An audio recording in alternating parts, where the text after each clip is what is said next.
Well, hello everyone. Happy New Year. Happy 2025. Happy year of Metroid Prime 4 Beyond. It is January 1st of 2025, the beginning of a new year. And as I said, this is the year that, barring a catastrophic delay, we will finally play the fourth Metroid Prime home console game. It does not feel like a reality, but it is our reality.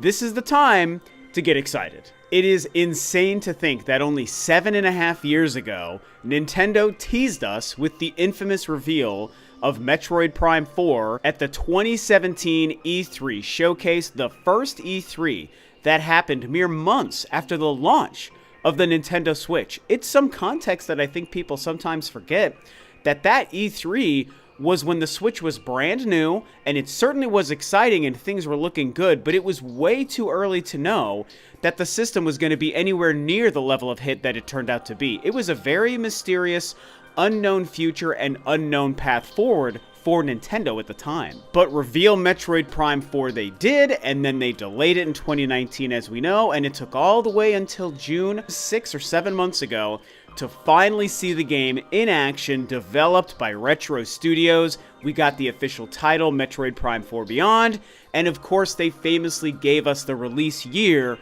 of 2025, which we can now say is this year. So yeah, I am giddy, man. Over the frickin' moon. It is so time to play this game.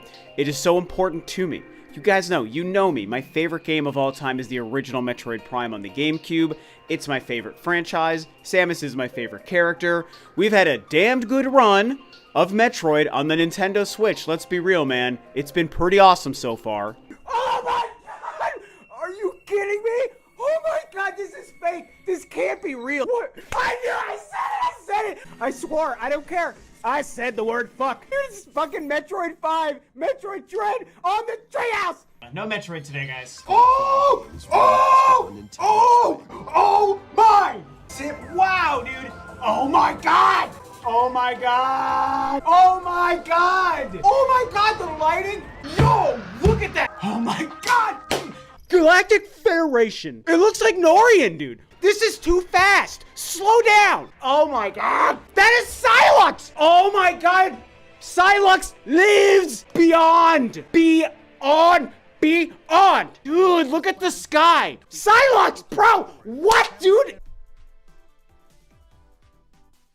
And trust me when I tell you that I feel incredibly lucky as a Metroid fan to live in this kind of renaissance period, as I've dubbed it in the past, of the franchise. But Metroid Prime 4 holds a special, special place in my heart, man.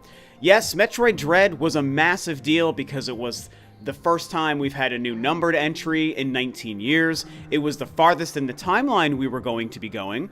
And it was also the final release of a game that was like rumored 15 years prior in the late 2000s that never actually saw the light of day. So there was a lot going into Metroid Dread, and the game turned out to be a masterpiece. But because the Prime series is so particularly important to me, and because Metroid Prime 4 as a concept is something I never even thought would be possible or made sense for the story, the fact that it is real and we're now in the release year is just the biggest deal it could possibly be. Now, talking about the game in 2025, the supposed release year, one of the things I think it is important to talk about, and I've kind of hinted at it so far in the first couple of minutes in this video, is that we don't really know concretely 100% for sure that it's going to release this year in 2025. I believe it will. I think Nintendo gave us that release year in that trailer because they were confident that it was the right date to give us. But we don't have a hard date. We're still a little confused on if we can expect some kind of Switch 2 version or enhanced port or patch or something. So there's still a lot of mysteries around it, and I have to include the release date and the release year. Until they give us a confirmed date, I think that we have to keep our minds ever so slightly open to the tiny, tiny possibility that the game could slip into 2026. We don't really know how far along the game is, even though we know Retro Studios has been making this version since 2019. I understand how confident we all want to feel in 2025, but we can't forget that with certain titles of a certain stature or scope and size, it is common for Nintendo to kind of move those dates around. More often than not, Nintendo is better than anyone else at showing games when they're almost done with a bunch of gameplay and an official release date to reveal right at that exact same time, like they did with Metroid Dread, for example. Prime 4 is a little bit different, and because of that, I kind of am trying to keep myself open to the idea that maybe it's going to fall under the Zelda camp, where if you look at how Breath of the Wild and Tears of the Kingdom were both revealed and given dates, those dates and those release years shifted around multiple times for both of those games, and I do think people forget that sometimes. It's not the norm for Nintendo, and so I understand why we sometimes forget that stuff, but I've never forgotten that. Those games, we kept getting new dates and new years, and it was really frustrating every single time. And the fact that Metroid Prime 4's reveal this past June only ended with a year and not a hard date, it just immediately triggered the memories to me of seeing release years that shifted for both Breath of the Wild and Tears of the Kingdom. But again, until we know better, I'm gonna commit to believing in 2025 and assume that that's exactly what Nintendo means. So then we wonder, when are we going to see the game next? When are we going to get a bigger trailer? When are we going to get told about the story and understand Silux's connection and involvement in this story? And like I said, even understand, will there be a cross-generation release? I mean, it's the ever continuing conversation around this game. I even made a video about it in the last week or so, discussing it yet again. What do we know about a Switch or a Switch 2 version? Is cross-generation the right call or the wrong call for the success of the game?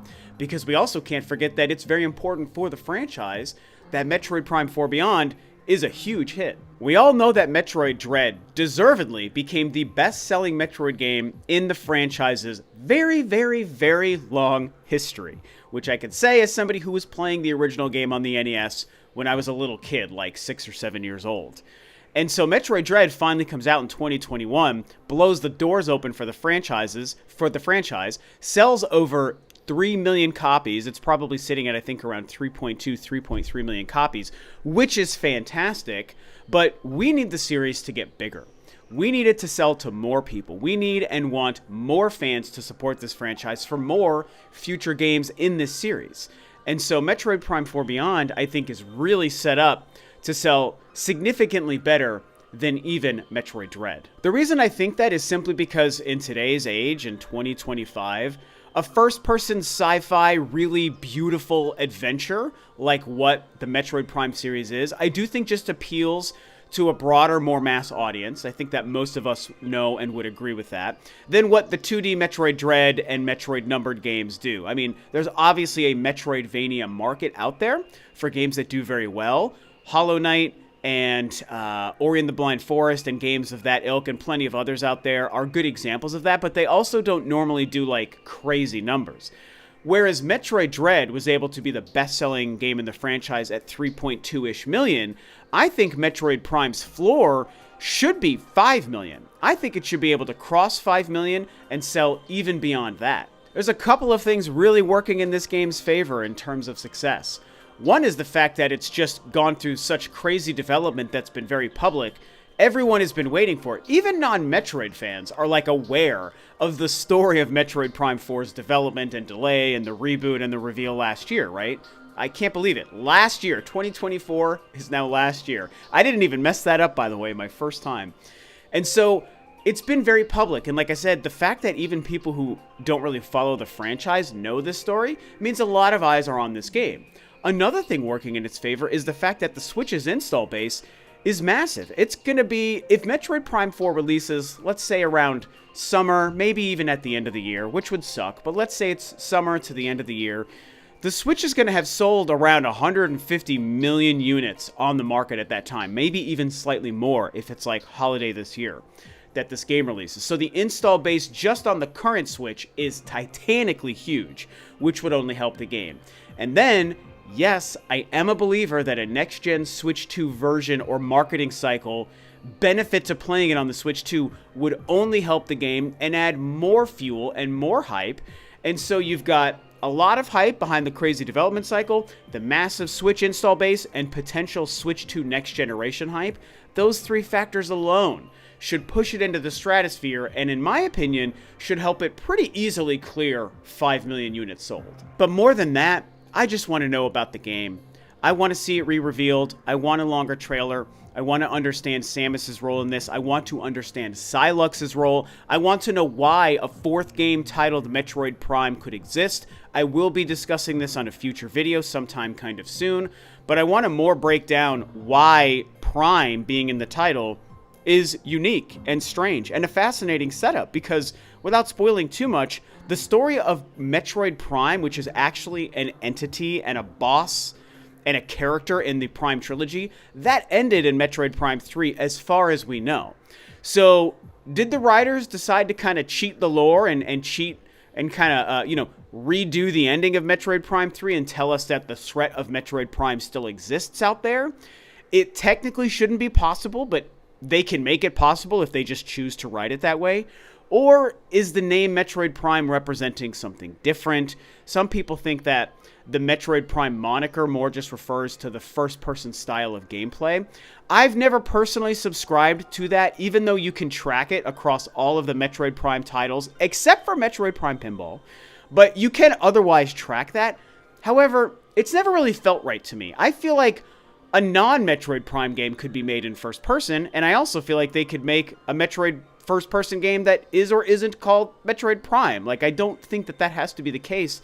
I look at Metroid Prime as a title as something very specific to the context of the story and Samus's journey in this spin-off series. So I want to know more about that, and the question becomes, when will Nintendo first discuss and show us Metroid Prime 4 in 2025? Well, according to a lot of people on the internet, that could be sometime soon, because everyone and their mother wants to believe to their death that the reveal of the Switch 2 is going to happen this month in January. Some people are targeting January 8th. Some people are targeting January, 23rd, 22nd, or 23rd. Everyone who goes to these spammy boards and Reddit boards and random, people claiming to be leakers on Twitter, they just believe everything and they talk about it and they just throw it out there to just get you excited. And we don't really know. Doesn't mean that any of this stuff isn't true, by the way. It's just something that is a way to keep stuff in the conversation cycle that I don't know that we have enough to go on, but it is what it is. Either way, maybe in January, this month, they do reveal the Switch 2, and I personally believe that during the Switch 2 reveal, whenever it happens, Metroid Prime 4 is going to be a part of it, because I expect it to be a game on that console. And so if we're lucky, at the time that they would do that, they would also give us the official date. And like I said, a new big trailer and more footage and context, and then eventually maybe a Nintendo Treehouse play session of the game. I think it is almost guaranteed that we get something like that over the summer for Metroid Prime 4 Beyond. So these are my thoughts. Welcome to the new year, to 2025. Welcome to the year of Metroid Prime 4 Beyond.